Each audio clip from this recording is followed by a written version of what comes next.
اب اللہ کے نبی صلی اللہ علیہ وسلم سے لوگوں نے پوچھا، اے اللہ کے نبی علیہ السلام ہم کیا خرچ کریں؟ اللہ رب بتاتے ہیں، اے نبی علیہ السلام آپ سے پوچھتے ہیں کہ کیا خرچ کریں، کہہ دیجئے قُلِ الْعَفْوَ، جو اپنے خرچ سے بچ جائے. میں نے بتایا ضرورت سے زیادہ جو مال بچ جائے. ضرورت کے اندر کیا چیزیں آتی ہیں؟ انسان کی ضرورت کے اندر 5 چیزیں آتی ہیں جس کے بغیر انسان کی زندگی مشکل ہو جائے. ضرورت کا مطلب کیا ہے؟ ضرورت کا مطلب یہ ہے کہ انسان کی زندگی اس کے بغیر ضرر میں پڑ جائے، نقصان میں پڑ جائے. وہ 5 چیزیں کیا ہیں انسان کی ضرورت کی؟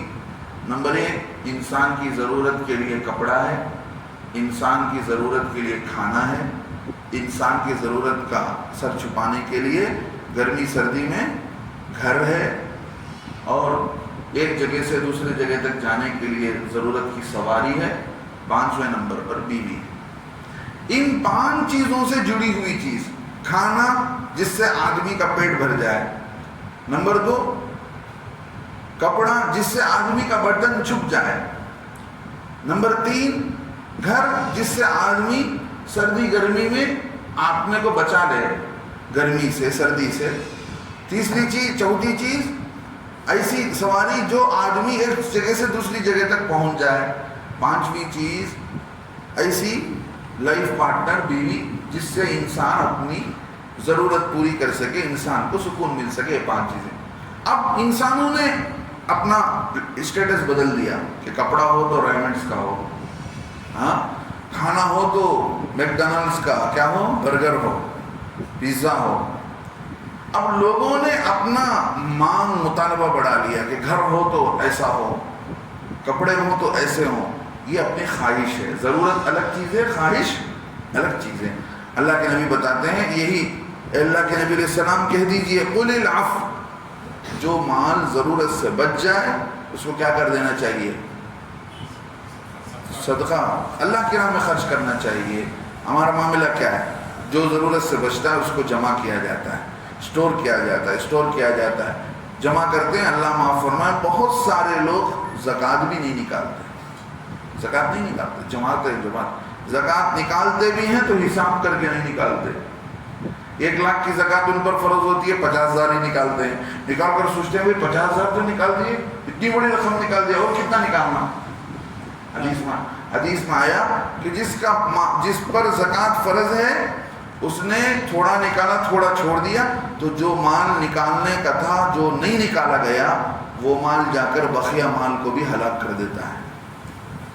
اللہ کے نبی علیہ السلام نے فرمایا، اللہ فرماتے ہیں کہ بھئی بچا ہوا خرچ کر دو. اللہ فرماتے ہیں کذالک یبین اللہ، ایسے ہی اللہ تعالیٰ بیان کرتے ہیں تمہارے لیے نشانیوں کو، اپنی باتوں کو، تاکہ تم فکر کرو، سوچو.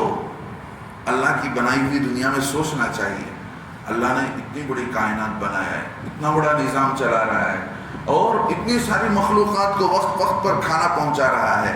صبح اٹھتے ہی ہر ایک کی روزی پہنچ رہی ہے. صبح اللہ کے نبی علیہ السلام نے کیا فرمایا؟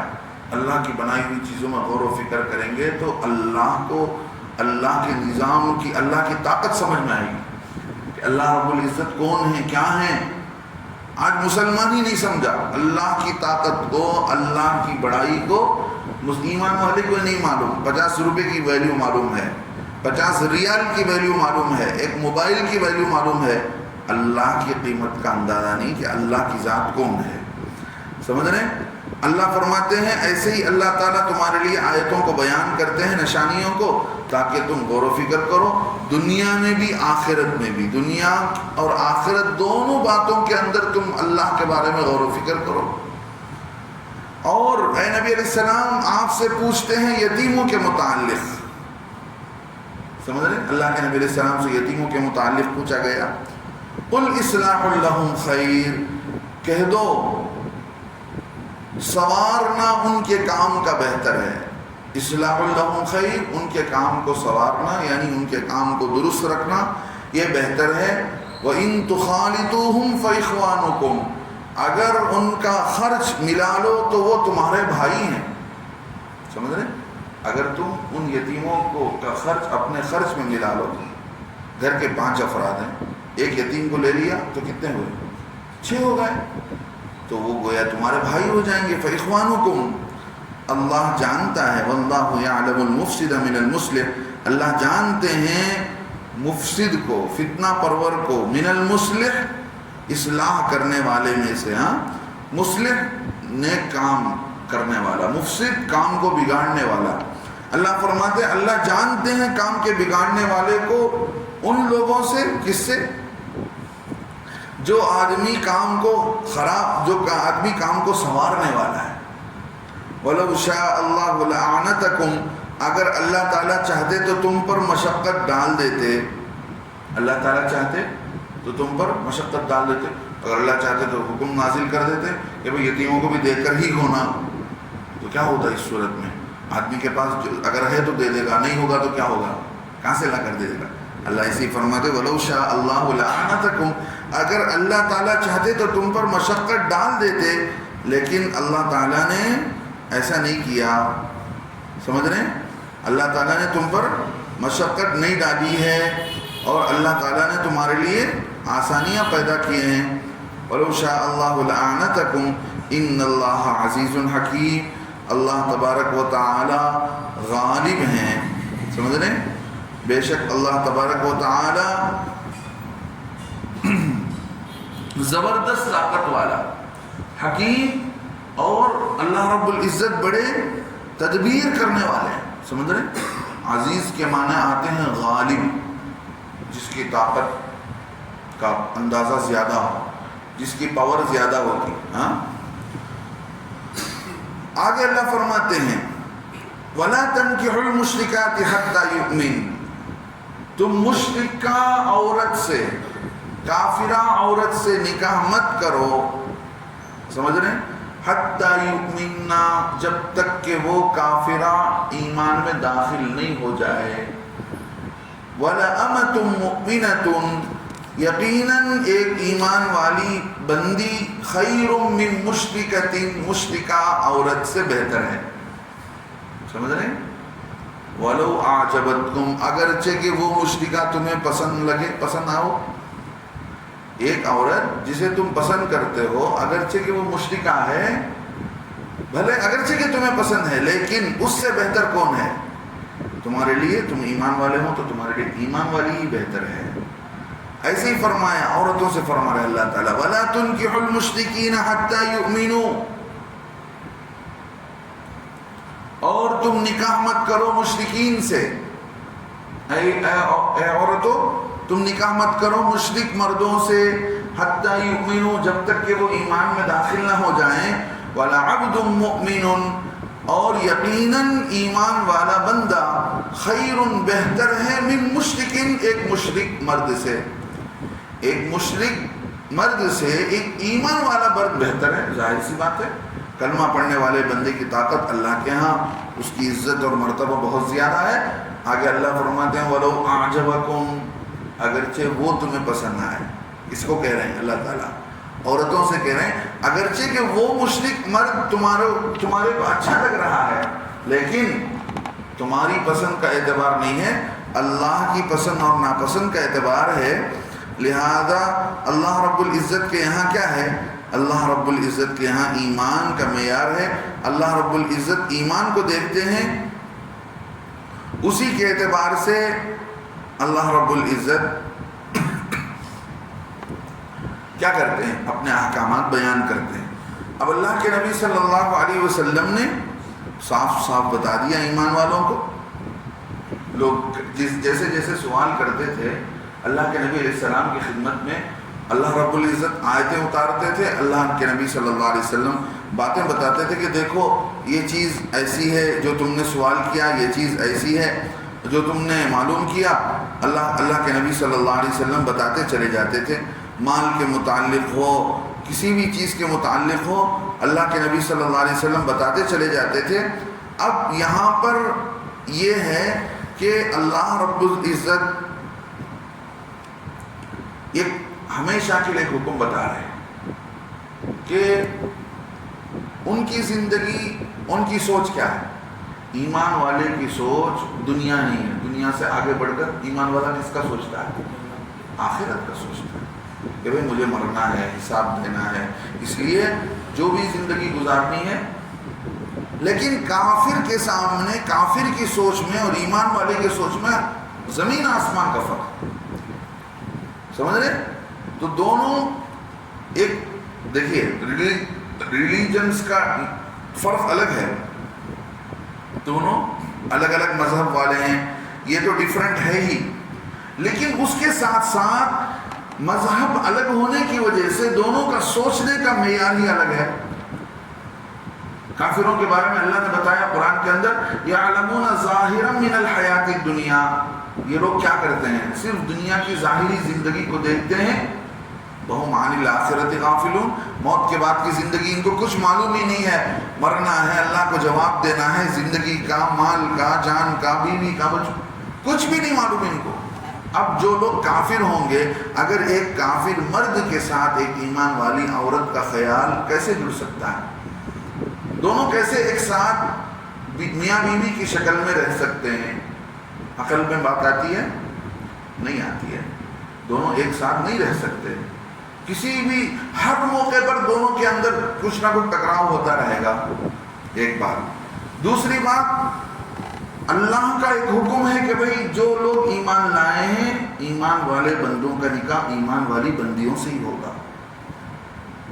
بروں کے لیے برے، اچھوں کے لیے اچھے. اللہ نے قرآن کے اندر ایک بات بتا دی کہ اچھے مردوں کے لیے اچھے مرد، برے مردوں کے لیے برے مرد. اور ایمان والے، ایمان والا مرد، کلمہ پڑھنے والا، اگرچہ عورت کو ناپسند ہو، ناپسند کا مطلب اسے اچھا نہیں لگتا ہے، پھر بھی مسلمان ہونے کی وجہ سے اللہ کے ہاں اس کی قیمت بڑھی ہوئی ہے. اگرچہ کہ وہ کافر جو ایک عورت کو پسند آ جائے، لیکن اس کی قیمت تو اللہ کے نزدیک کوئی اہمیت نہیں رکھتی ہے. لہذا پچھلے زمانے میں یہ ہوا کہ اللہ کے نبی علیہ السلام کے آنے سے پہلے اور اللہ کے نبی صلی اللہ علیہ وسلم آنے کے بعد بھی بعض صحابہ نے عیسائی عورتوں سے نکاح کیا بعض موقع پر. اور جو ہے جو لوگ صحیح دین پر تھے، یہودیت کے دین پر، عیسائیت کے دین پر، ان سے نکاح کیا گیا. اللہ نے ان آیتوں کو اتار کر بتا دیا کہ دیکھو یہ نہیں ہو سکتا، یہ نہیں ہو سکتا. یہ اللہ کے نبی کو نہیں مانتے ہیں، اگرچہ کہ اپنے دین پر ہیں، لیکن تمہارے دین پر نہیں ہے، اللہ کے نبی کو نہیں مانتے ہیں، تو تمہاری سوچ ان کی سوچ ایک نہیں ہو سکتی. پچھلے زمانے میں اہل کتاب سے نکاح کرنا جائز تھا. سمجھتے ہیں اہل کتاب کون؟ عیسائی اور یہودی، جن پر اللہ نے قرآن، جن پر اللہ نے نبی علیہ السلام کے ذریعے سے کتاب اتاری. حضرت موسیٰ علیہ السلام کے ذریعے سے یہودیوں پر تورات اتاری گئی. حضرت عیسیٰ علیہ السلام کے ذریعے سے انجیل اتارا اللہ نے نصارہ پر. تو ان لوگوں کی زندگی، ان لوگوں سے نکاح کرنا جائز تھا پہلے زمانے میں. اللہ نے بعد میں چل کر بتا دیا کہ ان سے اب نکاح دوبارہ نہیں ہو سکتا ہے. لہذا اللہ فرماتے ہیں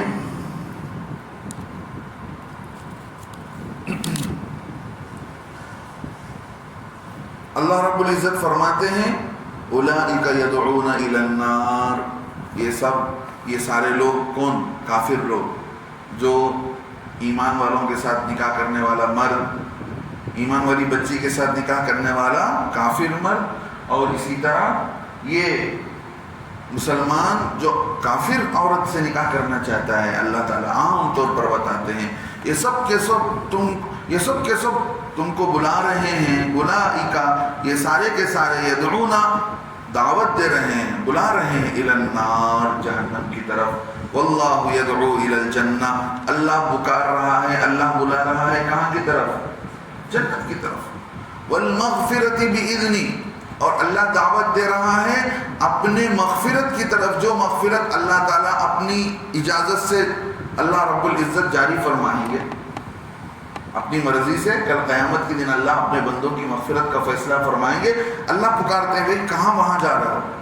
وہ راستہ جہنم کو جانے کا ہے، آپ کی طرف جانے کا، ادھر آ جاؤ. اور اللہ کیا کر رہے ہیں؟ وَيُبَيِّنُ آیَاتِهِ، اور اللہ تعالیٰ اپنی آیتوں کو للناس لوگوں کے لیے کھول کر بیان کر رہے ہیں تاکہ لعلہم یتذکرون تاکہ لوگ نصیحت حاصل کر لیں. قرآن کی ان آیتوں کو سن کر ان باتوں کو سن کر لوگ کیا کر لیں؟ نصیحت حاصل کر لیں اور اپنی مرضی کی زندگی میں کسی مشرکہ عورت سے دل دے کر اس کی محبت میں گرفتار ہو کر نکاح کر لیں تو ہمیشہ کا نقصان ہوگا. آج بھی کتنے لوگ جی رہے ہیں اسی طریقے سے.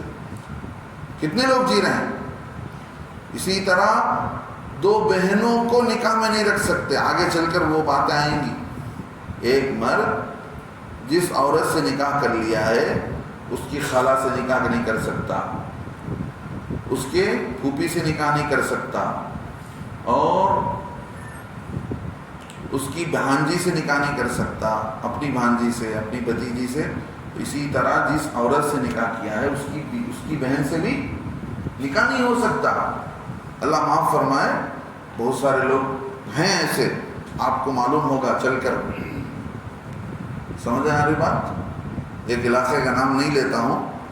ایک بچہ مدرسے میں جا کر حافظ ہوا, عالم کورس پڑھتے پڑھتے اسے یہ مسئلہ معلوم ہوا تو استاد سے پوچھنے لگا ایسا ہی حکم ہے؟ ہاں ایسا ہی حکم ہے. اس نے استاد کے کہنے پر اس نے اپنا گھر کا قصہ سنایا. ہمارے گھر میں ہمارے ابا جو ہے دو بہنوں کو نکاح کر کے اپنے گھر میں رکھے ہوئے ہیں. ایک بہن سے بچے تھے, ایک بہن سے بچے نہیں تھے. اب جا کر عالم بتا رہے ہیں, مسئلہ بتا رہے ہیں تو لوگ لڑنے کے لیے آتے ہیں. تو ہمیشہ کا جہنم ہے. پہلی بیوی سے جو نکاح ہوا ہے وہی نکاح ہے. دوسری بیوی سے نکاح اگر مکے کے امام صاحب بھی آ کر پڑھا دیں گے تو نکاح نہیں ہوگا. حضرت اتنے بڑے حضرت آ کر پڑھا دیے بولے تو شریعت نہیں بدل جاتی کسی حضرت کے بولنے سے. شریعت ہے. اللہ 1400 سال سے 1500 سال سے شریعت کو زندہ رکھے ہیں. اللہ حفاظت کر رہے ہیں. شریعت آج بھی اپنی اصلی شکل صورت پر باقی ہے, کسی کے بدلنے سے بدلے گی نہیں. تو جیسے مشرکہ عورت سے نکاح کرنا ناجائز ہے, ایسے ہی اپنی سالی سے نکاح کرنا ناجائز ہے, اپنی بھانجی سے نکاح کرنا ناجائز ہے. تو ایک لمبا مسئلہ ہے. جن سے نکاح کرنا ناجائز ہے, سمجھ رہے ان بعض لوگ ایسے ہیں ان سے پردہ کرنا پڑے گا. جن سے نکاح کرنا ناجائز ہے, جیسے سالی ہے, نکاح اس سے نہیں ہو سکتا. بیوی کی زندگی تک, بیوی کی موت کے بعد ہو سکتا ہے, بیوی کی موت کے بعد ہو سکتا ہے, بیوی کی زندگی تک نہیں ہو سکتا. تو اس سے پردہ کرنا پڑے گا. اور جو قریبی رشتہ دار ہیں جیسے پھوپھی, بھتیجی, بھانجی, خالہ, جن سے آدمی کا تعلق ہے وہ ہمیشہ کے لیے حرام ہے, تو ان سے پردہ بھی نہیں ہے. سمجھ رہے؟ ان سے پردہ بھی نہیں ہے. تو اللہ رب العزت ہم سب کی حفاظت فرمائے. اس کے اپنے دین پر اللہ رب العزت اپنی مرضی کے مطابق, اللہ کے احکامات کے مطابق ہم سب کو چلنا نصیب فرمائے. اللہ رب العزت نے آگے چل کر اللہ کے نبی علیہ السلام سے لوگوں نے پوچھا جا کر, عورتوں کو جو ماہواری آتی ہے, مینسس ہوتا ہے, اس کے متعلق بھی لوگوں نے جا کر اللہ کے نبی علیہ السلام سے پوچھا. اس کے متعلق بھی اللہ رب العزت نے اپنے کلام پاک کے اندر آیتیں اتاری. انشاءاللہ اس کے متعلق آپ حضرات سے اگلے ہفتے بات کی جائے گی. اللہ سے دعا ہے اللہ تعالیٰ کسی بھی قسم کے حرام کاری میں, چاہے وہ کھانے کا حرام ہو جیسے شراب ہے, نشے کی چیزیں ہیں, اور مالی لین کا حرام ہو, جوا ہے, انٹرنس ہے, اور دوسری جتنی قسم کی چیزیں ہیں, ان ساری چیزوں میں پڑھ کر اور ناجائز تعلقات میں اللہ معاف فرمائے عام ہو چکی بات. کئی بچیاں مرتد ہو گئی.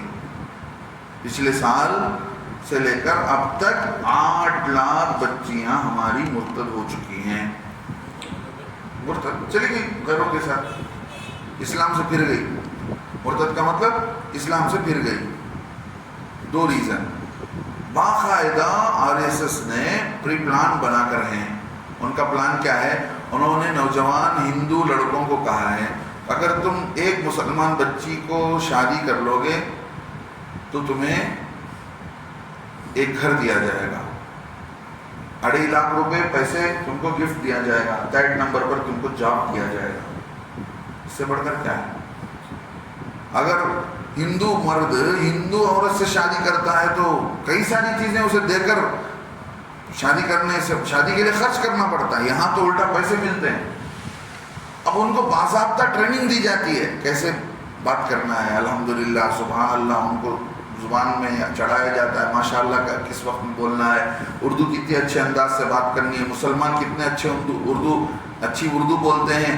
جہاں جیسا ماحول ہے مسلمانوں کے بول چال کا وہ ہندو اور لڑکوں کو سکھایا جاتا ہے, ٹریننگ دی جاتی ہے. ایک نمبر تو وہ کام کر رہے ہیں تو محنت کر کے ہماری بچیاں مرتد ہو. دین ہی جانتے نہیں, دین پڑھے ہی نہیں. دین کم از کم مرد تو مسجد آتے ہیں, دین کی بات سن لیتے ہیں, جمعہ میں جماعت کی بات سن لیتے ہیں, اجتماع میں سن لیتے ہیں. عورتیں کچھ سنتی نہیں. جہاں پر ماحول نہیں ہے, جہاں پر مسلمانوں کے اندر دین کا ماحول نہیں ہے, آپ جا کر دیکھیں مہاراشٹر کے علاقے, آندھرا کے علاقے, آج ہمارے تمل ناڈو کے بھی علاقے میں کیسے علاقے دین نہیں جانتے بالکل.